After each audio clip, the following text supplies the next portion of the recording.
नमस्कार दोस्तों, free online chemistry classes के अंदर आपको स्वागत है दोस्तों यहाँ अपन डिस्कस कर रहे हैं आरपीएससी फर्स्ट ग्रेड और सेकंड ग्रेड की निःशुल्क क्लासेस। हाँ दोस्तों, बिल्कुल निःशुल्क क्लासेस हैं। आप डेली रेगुलर वीडियो लेक्चर्स आप देख सकते हैं, यहाँ इस चैनल के थ्रू आपको प्रोवाइड करवाए जा रहे हैं। दोस्तों अगर आप first grade and second grade दोनों की तैयारी कर रहे हैं दोस्तों, तो ये वीडियो लेक्चर्स आपके लिए बहुत हेल्पफुल होंगे। दोस्तों इस वीडियो लेक्चर्स इस चैनल के थ्रू आपको डेली डेली दोस्तों थ्योरी की क्लासेस प्रोवाइड करवाई जा रही है, डेली थ्योरी की क्लासेस। इसके साथ साथ आपको ऑब्जेक्टिव क्वेश्चंस भी ऑब्जेक्टिव क्वेश्चंस को ऑब्जेक्टिव क्वेश्चंस की भी क्लासेस डेली लगाई जा रही है। जैसे टॉपिक पूरा होगा आपको ऑब्जेक्टिव क्वेश्चंस का वीडियो लेक्चर्स प्रोवाइड करवा दिया जाएगा। इसके साथ साथ दोस्तों यहां आपको प्रीवियस ईयर के क्वेश्चंस भी आपको सॉल्व करवाए जा रहे हैं। मैं कंप्लीटली सॉल्व करके बता रहा हूं, और कहां से क्वेश्चन आते हैं, किस तरह के क्वेश्चन आते हैं, ये भी मैं आपको जहां जहां जैसे जैसे पेपर में डाउनलोड अपलोड कर रहा हूं उन पेपर्स के अंदर आपको बताता चल रहा हूं दोस्तों। ठीक है दोस्तों, तो चैनल को सब्सक्राइब जरूर कर लीजिए दोस्तों, बिल्कुल फ्री क्लासेस है आपके लिए, बिल्कुल फ्री क्लासेस। ठीक है दोस्तों, लास्ट जो अपना टॉपिक चल रहा था हेलो एल्केन दोस्तों, इस हेलो एल्केन के अंदर अगर मैं बात करूं तो SN1 रिएक्शंस की बात अपन डिस्कस कर रहे थे, और यहां से क्वेश्चन आ सकता है दोस्तों। इसमें रिएक्टिविटी के बेसिस पे क्वेश्चन पूछा जा सकता है। जो मैंने आपको बताया था कि जो बेंजाइलिक कार्बोटाइन है वो एलाइलिक से ज्यादा स्टेबल होता है, और एलाइलिक 3 डिग्री से, फिर 3 डिग्री, 2 डिग्री से, 2 डिग्री, 1 डिग्री से। लास्ट वीडियो लेक्चर्स के अंदर मैंने डिस्कस कर लिया था। इसके साथ साथ मैंने कुछ कार्बोकेटाइंस के स्टेबिलिटी के बारे में भी डिस्कस किया था दोस्तों। किसके?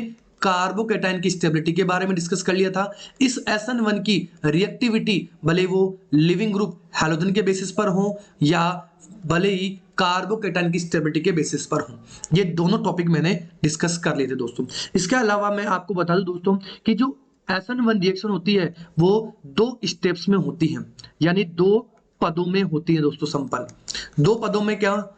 क्यों? क्योंकि अपन जानते हैं कि जब किसी 3 डिग्री एल्किल लेड पर अगर किसी न्यूक्लियोफाइल का अटैक करवाया जाता है दोस्तों, तो फ्रंट से अटैक कर नहीं सकता क्योंकि ऑलरेडी न्यूक्लियोफाइल है।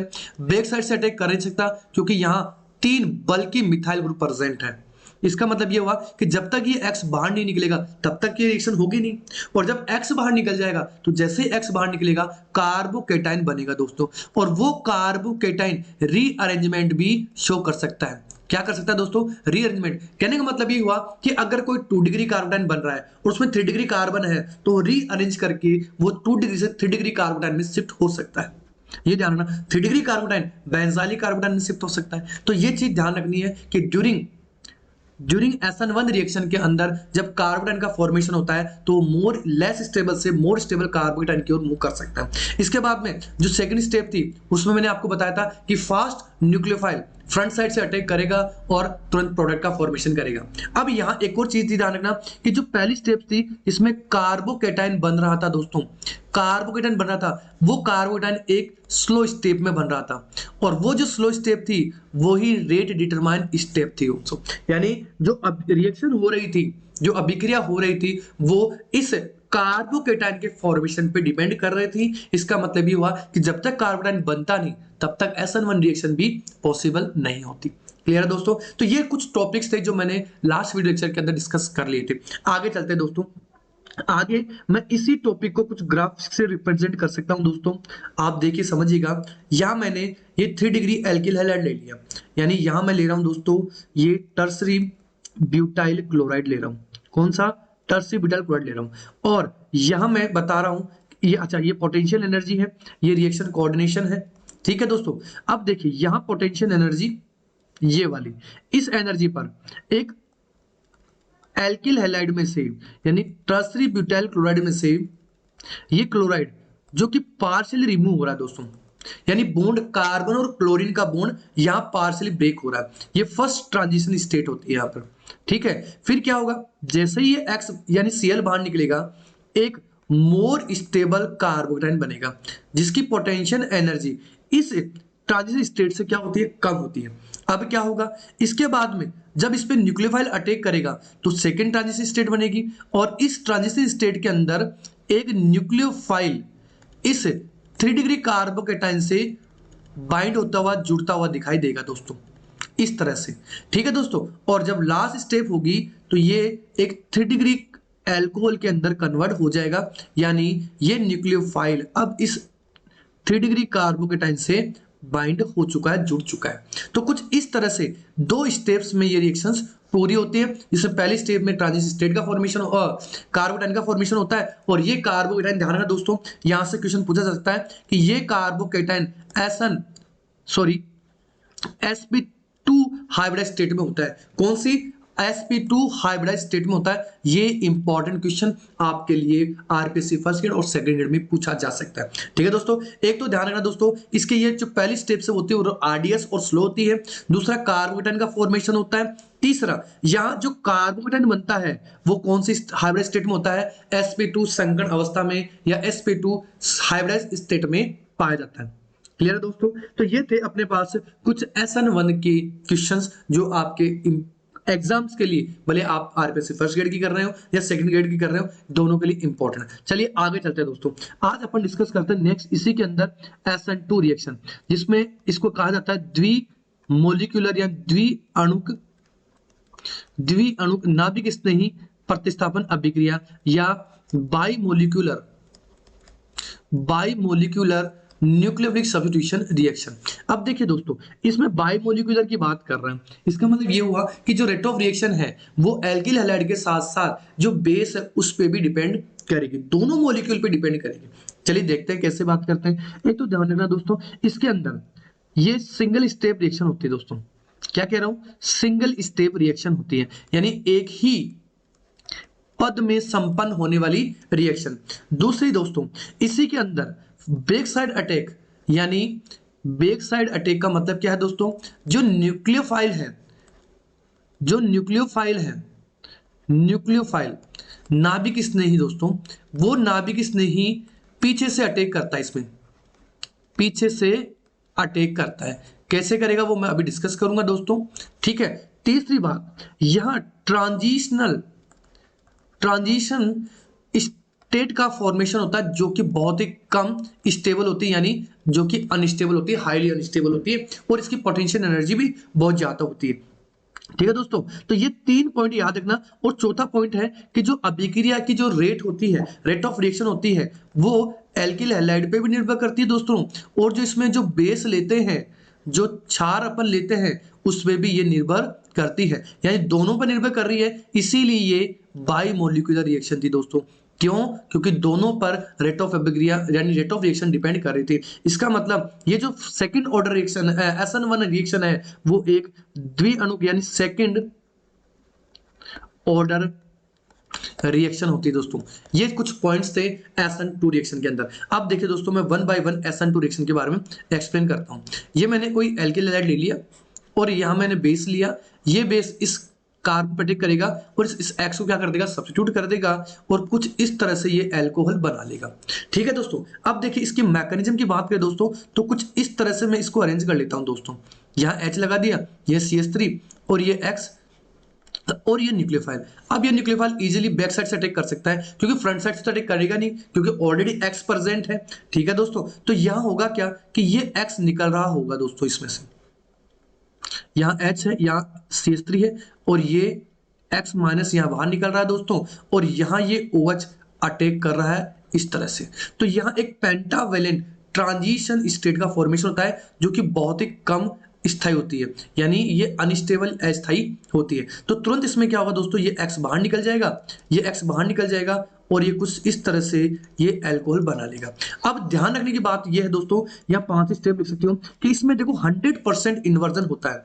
क्या कह रहा हूं दोस्तों? 100% इन्वर्जन इन कॉन्फ़िगरेशन प्राप्त होता है, यानी यहां 100% प्रतिपन्न होता है। क्या होता है? इन्वर्जन होता है। अब देखिए दोस्तों, यह इन्वर्जन का कैसे पता चलेगा? वो पता चलेगा RS नोमेनक्लेचर के बेसिस पे, और इसी इन्वर्जन को दोस्तों बोलते हैं वाल्डन इन्वर्जन भी कहते हैं। ये इंपॉर्टेंट क्वेश्चन है दोस्तों, क्या बोलते हैं इसको? वाल्डन इन्वर्जन भी कहते हैं। क्लियर है? तो ये कुछ स्टेप थी SN2 रिएक्शंस की, ठीक है दोस्तों। अच्छा, एक और चीज ध्यान रखना दोस्तों कि इस SN2 रिएक्शन के अंदर पोलर एप्रोटिक सॉल्वेंट का यूज किया जाता है। किसका? पोलर एफ प्रोटेक्ट सॉल्वेंट, जैसे डीएमएफ का यूज कर लो, डाइमिथाइल फॉर्मेमाइड कहते हैं दोस्तों इसको। क्या कहते हैं इसको? डाइमिथाइल फॉर्मेमाइड कह सकते हैं। एक और ले सकते हैं डीएमएसओ, डाइमिथाइल सल्फोक्साइड कह सकते हो दोस्तों। इसके अलावा एक है डीएमई, ये कुछ सॉल्वेंट है दोस्तों जो मैं लिख रहा हूं, डाइमिथाइल एसिटामाइड, डाइमिथाइल एसिटामाइड, ये कुछ सॉल्वेंट है जो कि इसके अंदर अपन यूज करते हैं SN2 रिएक्शन के अंदर। अब चलिए मैं बात करता हूं इसके क्वेश्चंस की कि SN2 पे बेस किस तरह क्वेश्चन आ सकते हैं। तो देखिए दोस्तों, SN1 पे बेस एक तो लिविंग ग्रुप के बेसिस पर क्वेश्चन पूछा जा सकता है, यानी वो ग्रुप जो आसानी से हट सके, जैसे RF, RCl, RBr और RI। यहां देखिए दोस्तों, जो हैलाइड है ये आसानी से बॉन्ड ब्रेक कर सकता है। जब आसानी से बॉन्ड ब्रेक हो जाएगा तो आयोडीन इजीली फ्री हो जाएगा और रेट ऑफ रिएक्शन फास्ट हो जाएगी। यानी सबसे फास्ट SN2 रिएक्शन कौन देगा? RI देगा। जैसे अगर आप चाहो तो इसको लिख सकते हो CH3F, CH3Cl, CH3Br और CH3I। तो इन चारों में सबसे फास्ट SN2 रिएक्शन जो देगा वो देगा CH3I, क्योंकि यहाँ बॉन्ड लेंथ बड़ी होती है और दूसरी बॉन्ड स्ट्रेंथ भी कम होती है, तो आयोडीन इजीली रिमूव हो सकता है और ब्रेक साइड से अटैक करके न्यूक्लियोफाइल प्रोटीन का फॉर्मेशन कर सकता है। दूसरा दोस्तों निर्भर करता है कार्बन की नेचर पर, कार्बन के प्रकार पर निर्भर करता है। यानी 1 degree is greater than 2 degree and is greater than 3 degree, ये इस SN2 रिएक्शन की रिएक्टिविटी का, क्रियाशीलता का क्रम होता है। जैसे दोस्तों मैं ले लूं CH3Cl, CH2CH2Cl, CH3CH2CH2Cl। तो जैसे जैसे कार्बन, देखो अभी तो अनब्रांच कार्बन चेन बढ़ा रहा हूं दोस्तों, तो जैसे जैसे कार्बन चेन बढ़ेगी इस एल्काइल ग्रुप का स्टेरिक हिंड्रेंस बढ़ता जाएगा। तो जाहिर सी बात है यहाँ सबसे फास्ट SN2 रिएक्शन जो देगा वो मिथाइल क्लोराइड देगा। ठीक है, पहला क्वेश्चन तो ये हो सकता है दोस्तों। फिर दूसरा क्वेश्चन ये हो सकता है कि मैंने ले लिया एक 1 डिग्री एल्किल हैलाइड और एक ले लिया 2 डिग्री एल्किल हैलाइड और एक ले लिया मैंने 3 डिग्री एल्किल हैलाइड ले लिया दोस्तों। तो अब मैं अपन जानते हैं कि जो 1 डिग्री एल्किल हैलाइड है वो सबसे फास्ट SN2 रिएक्शन देगा। अब ये चीज ध्यान रखना दोस्तों, जब अपन ईथर की बात करेंगे, ईथर में जो ROR बॉन्ड को क्लीवेज करते हैं तब अपन SN1 और SN2 दोनों रिएक्शन को बेसिस पर, दोनों रिएक्शन के बेसिस पर उस ROR बॉन्ड को क्लीवेज करेंगे। ये दोनों के दोनों पॉइंट याद रखना दोस्तों। ठीक है दोस्तों, तो ये थे कुछ क्वेश्चंस जिसमें अपन ने SN1 और SN2 के जो टॉपिक्स थे वो अपन ने डिस्कस कर लिए हैं दोस्तों। इससे पहले दोस्तों मैं बता चुका हूं आपको, देखिए मेटल्स के साथ में रिएक्शंस कर चुके हैं। दूसरी मेटल्स में भी देखो दोस्तों, एक तो वुड्स रिएक्शन अपन कर चुके हैं, इसके अलावा RMGX कर चुके हैं। इसके साथ साथ मैंने RMGX का एक पूरा वीडियो लेक्चर जिसमें पूरा चार्ट बता रखा है दोस्तों, वो मैं धीरे धीरे आपको मैं एक्सप्लेन करता चलूंगा जैसे जैसे संडे को टाइम मिलेगा मैं। ठीक है दोस्तों, इसके अलावा फ्रैंकलिन रिएक्शन भी अपन डिस्कस कर चुके हैं दोस्तों। कौन सी? Franklin reaction. और अभी न्यूक्लियोफिलिक सब्स्टिट्यूशन रिएक्शन में NSR रिएक्शन के अंदर अपन ने दोनों SN1 और SN2 रिएक्शन भी डिस्कस कर चुके हैं। इसके बाद में दोस्तों अपना जो टॉपिक रहेगा वो रहेगा एलिमिनेशन रिएक्शन का। कौन सी? Elimination reaction. ठीक है दोस्तों, एलिमिनेशन रिएक्शन की मैं बात करूं तो देखिए एलिमिनेशन में यहां जो एलिमिनेशन होगा वो होगा बीटा एलिमिनेशन। कौन सा? बीटा एलिमिनेशन, जिसको आप 1-2 एलिमिनेशन भी कहते हैं दोस्तों। और ये जो एलिमिनेशन होता है एल्किल हैलाइड का वो अल्कोहलिक KOH या NaOH की प्रेजेंस में होता है। यहां जब एलिमिनेशन होगा दोस्तों तो जो प्रोडक्ट का फॉर्मेशन होता है, जो उत्पाद बनता है वो क्या बनता है? एल्कीन बनता है। और जो एल्कीन बनेगा वो सेडजेफ रूल के अकॉर्डिंग यहां बनेगा दोस्तों। कौन सा? सेडजेफ रूल। जैसे मैं यहां डिस्कस कर लूं एक छोटा सा क्वेश्चन, ये मैंने कोई एल्किल हैलाइड ले लिया जिसमें ये अल्फा कार्बन है और ये बीटा कार्बन है, तो इस बीटा कार्बन की तो हाइड्रोजन बाहर निकल जाए और ये X बाहर निकल जाए। इस तरह से ये अल्कोहलिक KOH की प्रेजेंस में HX बाहर निकल जाए और ये एक एल्कीन का फॉर्मेशन कर ले। ये होती है एलिमिनेशन रिएक्शन, जिससे एल्किल हैलाइड के एलिमिनेशन से क्या बनता है? एल्कीन प्रोडक्ट का फॉर्मेशन होता है दोस्तों। किसका फॉर्मेशन होता है? एल्कीन का। अब देखिए दोस्तों, अगर आपको पूरी एलिमिनेशन रिएक्शन के बारे में पढ़ना है जिसमें आपको alpha elimination, beta elimination, gamma elimination पढ़ना है और बीटा में भी E1 पढ़ना है, E2 पढ़ना है, E1 C भी पढ़ना है, तो दोस्तों एलिमिनेशन के नाम से एल्कीन के अंदर जब एल्कीन के फॉर्मेशन की बात अपन करते हैं तो मैंने पूरा का पूरा वीडियो लेक्चर्स पूरे के पूरे वीडियो लेक्चर्स मैंने पूरी एलिमिनेशन, जिसमें हाफमान प्रोडक्ट, सर्जा प्रोडक्ट, ये सारे के सारे पॉइंट मैंने डिस्कस कर रखे हैं बिल्कुल सही तरीके से कंसेप्चुअली। आप जरूर एक बार वो वीडियो लेक्चर देखना, और मैं आपको कोशिश करूंगा कि इस या तो आई बटन में या जो डिस्क्रिप्शन बॉक्स है उसके अंदर में इसकी पूरी डिटेल आपको मैं प्रोवाइड करवा दूंगा दोस्तों, अगर नहीं भी देखा है या आपको वीडियो लेक्चर नहीं मिल रहा है तो। ठीक है दोस्तों, इसके साथ साथ कुछ दोस्तों में ये इश्यू है कि जो मैंने प्लेलिस्ट बना रखी है दोस्तों, तो उस प्लेलिस्ट में जाइए दोस्तों, आपको आरपीएससी के नाम से मैं अब एक इंडिविजुअल लिस्ट बना रहा हूं, जिसमें एल्केन जो टॉपिक चल रहा है वो अलग रहेगा, एल्किल हैलाइड जो टॉपिक है वो अलग रहेगा, आरपीएससी और चैप्टर का नाम इस नाम से रहेगा, और ऑब्जेक्टिव बेस के जो क्वेश्चंस है ना उनका मैंने अलग से प्लेलिस्ट बना रखी है, तो आप वहां से जाकर के भी ऑब्जेक्टिव की प्रैक्टिस कर सकते हैं। क्लियर है दोस्तों, और बहुत जल्दी मैं इनऑर्गेनिक के क्वेश्चंस भी चालू कर दूंगा, जो अपना इनऑर्गेनिक पोर्शन है उसके अंदर मैं थ्योरी उसी क्वेश्चंस के साथ जोड़ता चलूंगा दोस्तों। और हो सकता है कि मैं जो एटॉमिक स्ट्रक्चर जो लास्ट अपन ने डिस्कस कर रखा था उसी एटॉमिक स्ट्रक्चर को थोड़ा सा आगे फॉरवर्ड कर दूंगा, उनके क्वेश्चंस को मैं आगे फॉरवर्ड कर दूंगा दोस्तों। तो दोस्तों जरूर वीडियो लेक्चर रेगुलर देखिएगा, आपको बहुत हेल्प मिलेगी आपको आरपीएससी फर्स्ट ग्रेड की तैयारी करने में। ठीक है दोस्तों, चलिए मिलते हैं, चैनल को सब्सक्राइब जरूर कीजिएगा और लाइक जरूर कीजिएगा। बाय।